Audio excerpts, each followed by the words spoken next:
I listened to the preacher, and he brings up randomly Muslims one day because we're out in the country, and he's like, don't do like them Muslims do, and never humiliate yourself and put your face on the ground. He's like, we're Christians, we get on our knees and we ask God. So I went and opened up my Bible. It was like, it hit me really clearly. I was like, Jesus, he fell on his face, he prostrated like the Muslims do.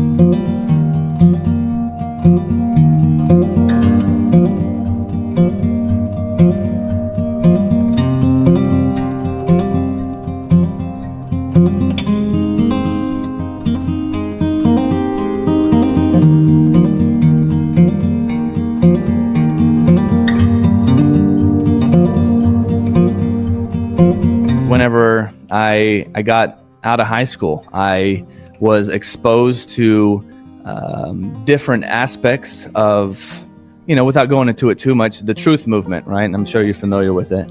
They call them truthers or whatever. And I started questioning like the main narrative of everything, not just of 9/11, but just of different things in life.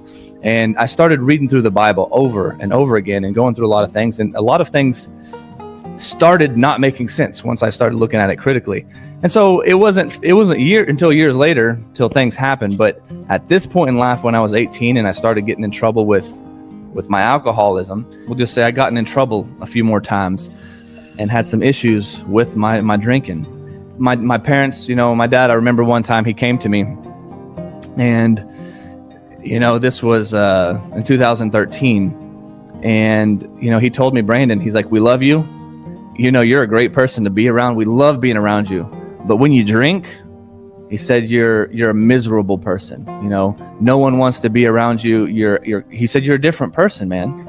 He's like, so, if you're not going to stop, if you can't stop this, then no one wants you around. And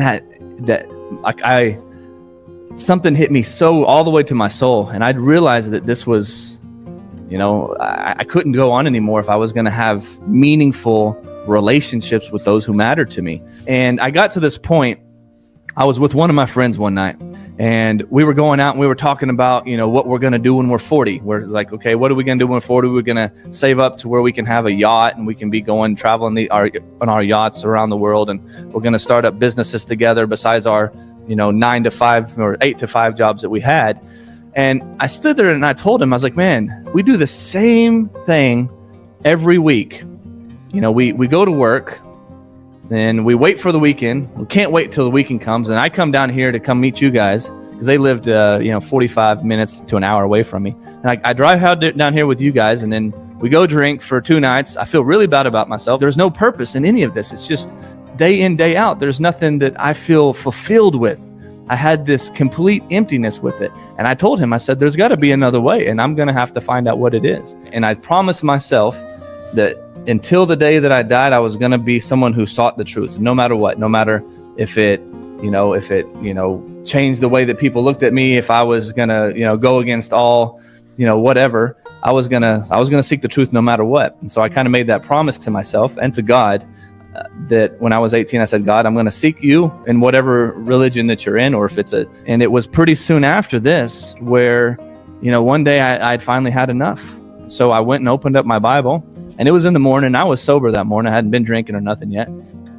And I opened it up, and it was the part where Jesus, peace be upon him, he prostrated in the garden, where he fell on his face, and he was praying and begging to the Creator, right, to not take this cup from him, and so on and so forth.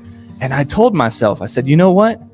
Jesus fell. It was like, it hit me really clearly. I was like, Jesus, he fell on his face. He prostrated like the Muslims do. And I remembered a couple weeks before, at this point, I'm going to a cowboy church now. So I'm a non-denominational. I'm not going to Methodist church anymore. I'm going to this cowboy church where everyone wears their cowboy hats and everything else. And I listened to the preacher, and he never, because we don't have any Muslims where I'm from. I had never met a single Muslim till this point in my life. And I'm 26 years old or so. And he brings up randomly Muslims one day. And he's like, don't do like them Muslims do, and never humiliate yourself and put your face on the ground. He's like, we're Christians. We get on our knees and we ask God. We don't put our face in the dirt. And that was a couple weeks before. And so that day when I had finally just, gave up, and I was like, you know what, God, I don't know what the truth is. I've been looking in the Hindu scriptures. I've been looking in Christianity throughout all these sects and all this other stuff. And I was like, I can't find it. And when I opened up and I saw Jesus prostrating there in the Bible, I said, how dare he say humiliate? Because, even though I don't worship Jesus, he's my, my role model. And he said humiliate. I would understand if he said humble yourself, but he said humiliate. And so I had this like feeling of kind of rebellion, like, not to Jesus or to God, but to the pastor. I said, how dare you? So I was like, you know what? I'm going to do what Jesus did. I'm going to put my head on the ground and I'm going to ask God to guide me. And so I did. And when it happened, everything was clear. I can't explain it to you, Eddie, except that there was no doubt in my mind that God was one. And something was telling me to follow Muhammad for the rest of my life. And so I told myself, if this was real, I got to find out about it. So I actually had a Quran on my shelf because I had a big library in my house. This is one of the books I haven't read. And so I'm going to actually read it, and as soon as I opened up the book, Eddie, that first page I started reading, I could not stop crying. I read from Fatiha, and then I would go to open up to another part. And every single word that I read, even though it was an English translation, of the Quran, resonated with me. Of the Quran,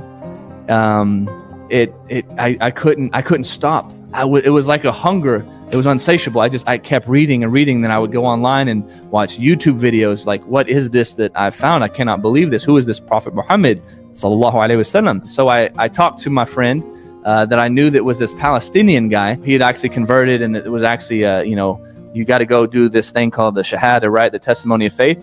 And so I was like, well, I already believe it. Like, whatever I got to do, you tell me. And so I drove all the way down to Houston to go meet his brother-in-law.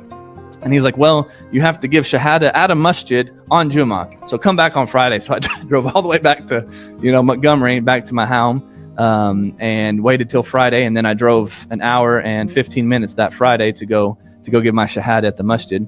So after the khutbah was over, which was the lecture that every Friday you have a lecture, kind of like a sermon you have at church, but it was really different for me. Everyone's sitting on the ground, right? And I'm like, where's all the pews? But it was comfortable. It was like, okay, this is some nice carpet, and it smelled really good. I was like, man, I haven't smelled something like this before.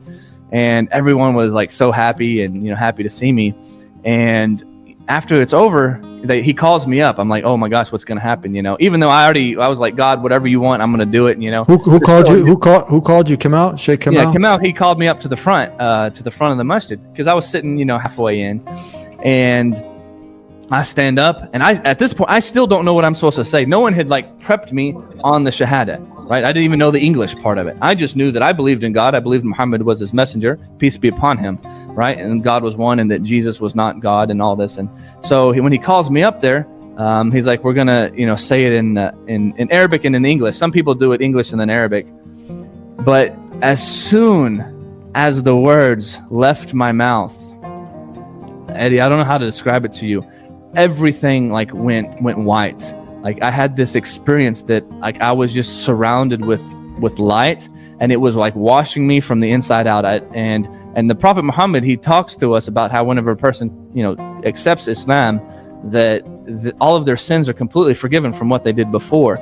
But this was almost like a manifestation of that, and just I had goosebumps and this euphoria that was better than anything I'd ever drank or taken or done before in my entire life. That feeling was better than the most blissful moment times a million, and I couldn't stop crying, and it was crazy. Everyone, I've been through a lot of shahadas, but everyone in the whole audience, all of the other brothers and whatnot, we're all crying together, and Kamal and Mekki's crying, and it was ajib, and I knew in my heart after I said the testimony of faith, which is I testify that there is no God worthy of worship except for Allah, the God, the one true God alone, and I testify that Muhammad is the messenger of God.